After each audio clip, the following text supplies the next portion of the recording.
Hello, people of the world watching internet videos that have to do with cars. Welcome to this. Another chapter in the resto mod of my 74 Toyota Celica, powered by none other than a Toyota Tundra 2UZ V8. If you're new here and you missed out on the last video where I worked on this thing, up above my head is either conveniently a link to that video or also could be a guide to crossbreeding snails in sheeps. Spoiler alert, it makes it sneeps.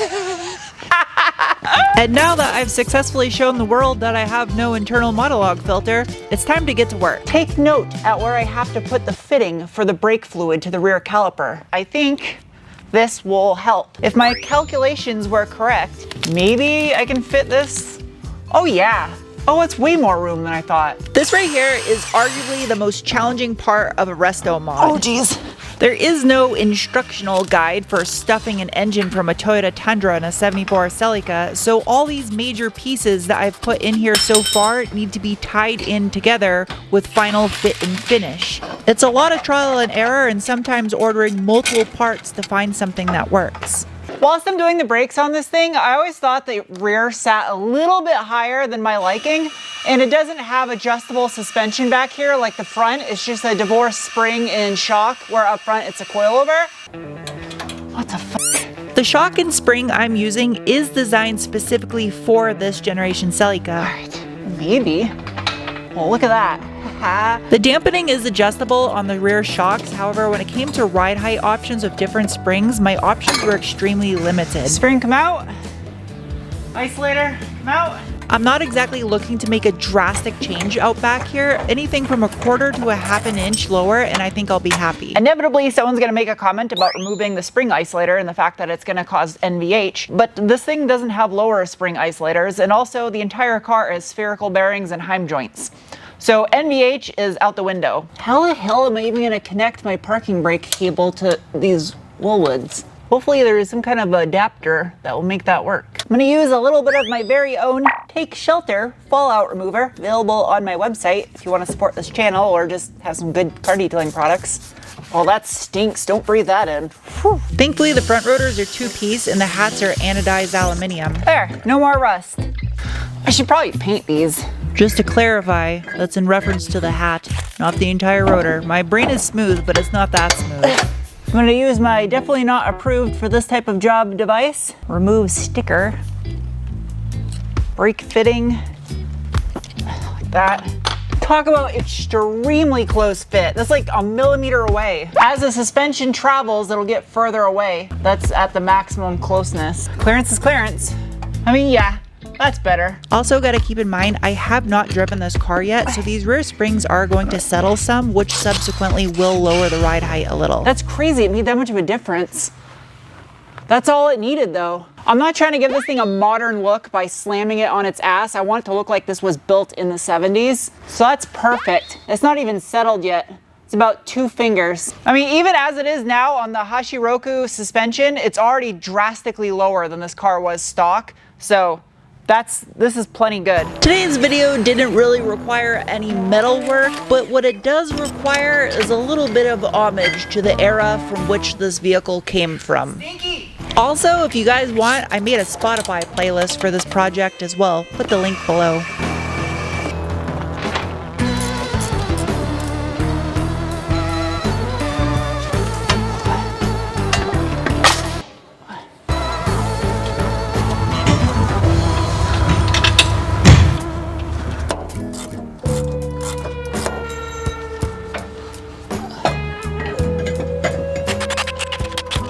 I read that way too fast and I thought it said fish of fillet. I mean, to be fair, fluid inlet in fish of fillet are very not similar whatsoever. I have the brake lines ran all the way back to the rear axle, but that's it. I guess I can put this on now. Hopefully I have the fittings that I need. I got the line. I need the wait. I consolidated all of my Celica parts to this wall. Yeah, man. This is the hardest part of this project, is finding my parts. Hello, welcome to the following day. Shapes. Shapes, Sarah. Shapes. Measure 3 times, cut 4 times.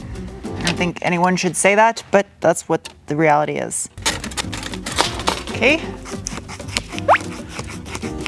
Make sure these are nice and clean. Technically, because this rear end shares the geometry with that of a Ford 9-inch, I probably could have bought a pre-made line for it. So I got a set of these -3 flexible 12-inch long lines. This will connect the caliper to the hard line above the axle. I can't tell if this stuff smells like Apple Jacks or Fruit Loops. Oh, how am I gonna tighten this with a wrench?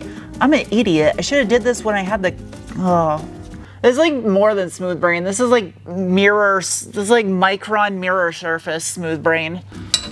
I can get little bits of turn on it.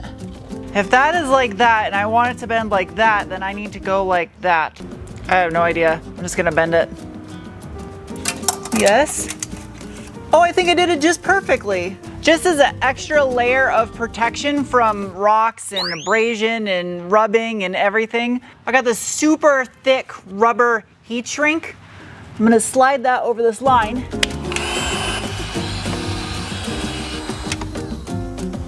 I'm so dumb. Why did I do this with the line off? I say that's good, but I think I want something that will keep this thing from wiggling. Okay. I like that contour, follows the line of the axle. I measured 5 times and I only had to cut twice.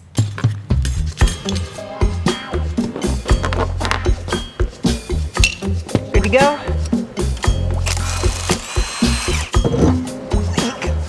I don't know why I did that. There was some kind of croquette or a bit stuck to it. And that finishes up the rear end of this car. Rear brake lines are made. At the top of my screen is something that I was wondering if any of you would catch in the comments section while I was working on other things. Had you looked closely, you might have seen that there is a T-fitting on my return fuel line pointed at the ground, which is not something you would want, obviously. I had to steal the fitting for something else, and this was just a reminder to put it back because it would be obvious if I forgot. It would just piss fuel everywhere. And this will fill its spot, join the 2 types of lines together. This might actually be kind of nice to protect this lower portion from stones. You could say this is excessive, but I think not. Well, this is gonna take a while with this heat gun. I strategically did not film heating the heat shrink on the fuel lines because you don't need to know how I did that. Just know that I was safe. I'm still here, I did not blow up. And another one, done. Not only are they stainless steel braided, but they got about 1/4 of an inch of rubber around them that protect them now from stones. This right here was insanely difficult to get a hold of. It is a genuine Toyota oil pressure sensor for the 18RC, which is the original engine out of this car. And it needs to match the gauge in the dash, even though that is a 2UZ V8, just so it'll read accurately. My problem, however, is that I need to get 2 oil pressure sensors on this thing, one for the ECU and one for the gauge in the dash. So I got the old sensor, I got a pressure sensor right here, and a little T-fitting that I was gonna use on the MR2, but I no longer need. Put a little bit of smidge of Apple Jacks flavored toothpaste for baby robots. I'm amazed at how dumb the things that come out of my mouth are.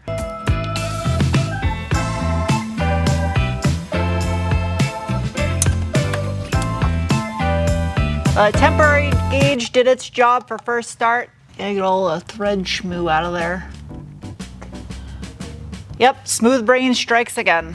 This will inevitably make a mess. Hopefully not as much as I think it will. This thing isn't a perfect T. It's like got a weird shape to it. Yesterday I got to do something fun and easy. Today, not so much. Oh, geez. This is the button for the interior lights as well as the dome light, and it goes to this little cluster right here, which might seem a little unimportant, but 100% of the wiring has to be functional before I can drive this car. I did have this working, however, my dome light was not working. Yeah, that should not have continuity to ground. So, I found the problem. This is the original harness for the driver's side door that was stuffed up inside the dash when I stripped the entire thing down to bare metal to paint it. Just like everything else on this car, it functions by a switched ground, i.e. the button in the door jamb, and I wired it to a direct ground thinking it was a switched power. Wrong. Easy but not easy fix. So I need to route my switched ground wire through my loom.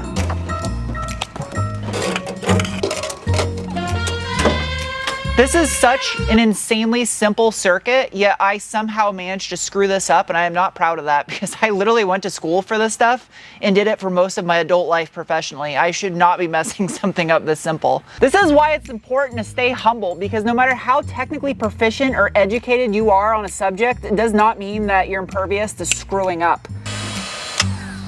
There. That is wired correctly now. So now that is wired correctly. The button does as it should. Okay, I got voltage up here. I don't even know if this bulb is good. Well, the bulb's not good. I don't think I got an incandescent that size.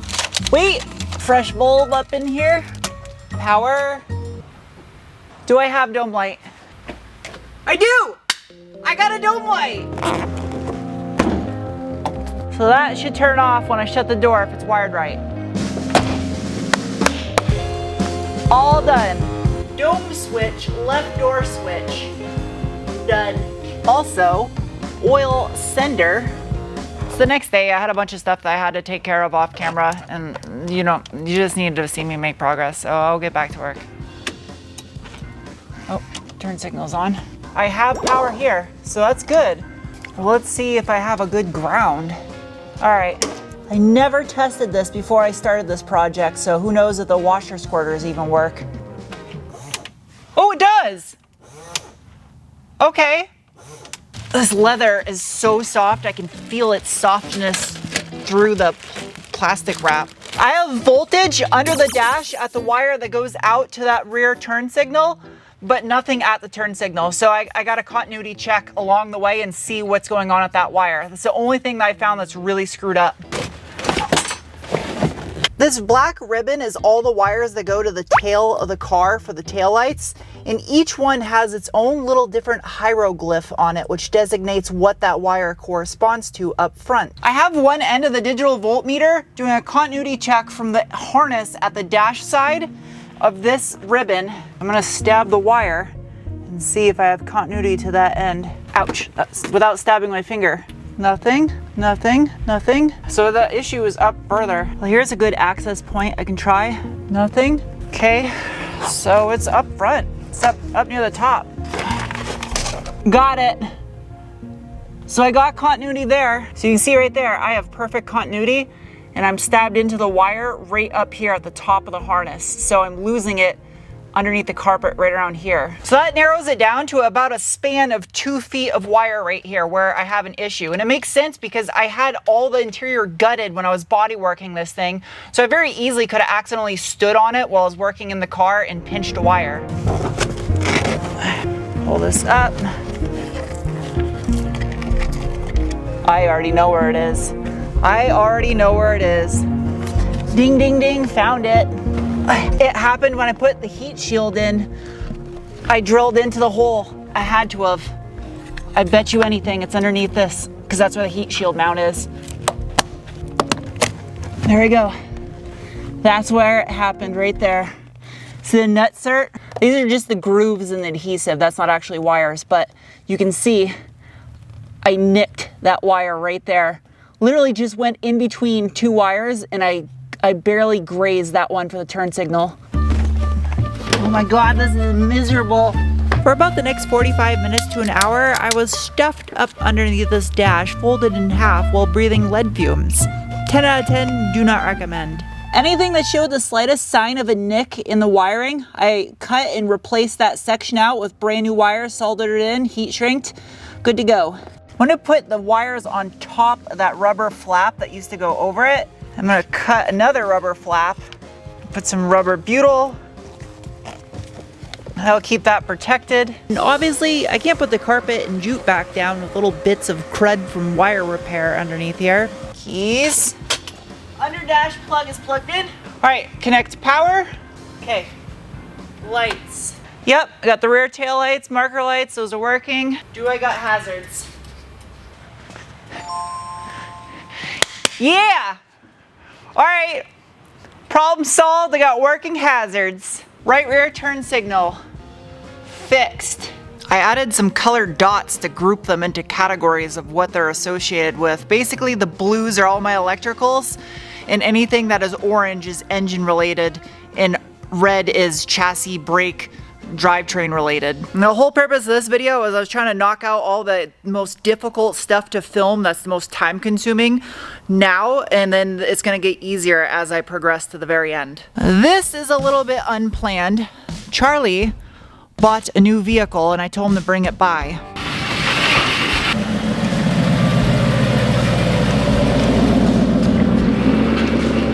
Come on.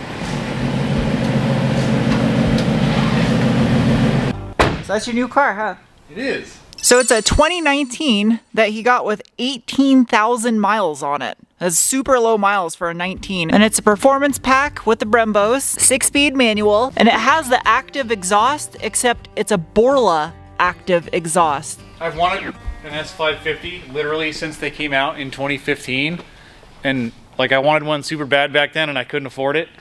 So now I have one and I'm really happy. And you said you're gonna take the stripes off because they're just vinyl? I don't know, I'm torn. I was happy that they're vinyl, so if I don't like them, I can take them off. But the blue with the white stripes is kind of like a classic Ford thing, right? Like, I hate stripes on cars, but I don't hate blue with white stripes on Vipers and Mustangs. That's it. Other than that, I hate it stripes. might lose the red accent. I mean, at least it's just tape. You can just peel it up. You can take them off. And it has silver wheels, not black, like most of the new Mustangs I've seen for sale had black wheels. Yeah, like all of them. I was amazed at how difficult it was to find a GT with a performance pack and a manual transmission that wasn't either like a restored salvage title or already was like super clapped out with a bunch of miles on it. They are really hard to find with a manual. I told him you could use the lift so you can get a good look at it, just in case there's, like, you got like 90 days, or what? 72 hours? Okay, so he's got 72 hours to bring it back if he doesn't like it. Damn it, that's 8 mil. Oh no, it's like right into the bumper. Is it? Yeah, with big fucking rivets. It's because Callie has front plates. How does this feel compared to your... He used to have a Kenny Bell Terminator, so it's a huge power difference, obviously. Well, when I bought the car, it was all stock with just full bolt-ons, so it had like a pulley and all that. This feels very similar to that car when it was full bolt-ons. Oh, but like not when it was Kenny Bell? I mean, no. With the Kenny Bell, it would have left this car for dead. It's a Borla Attack active exhaust.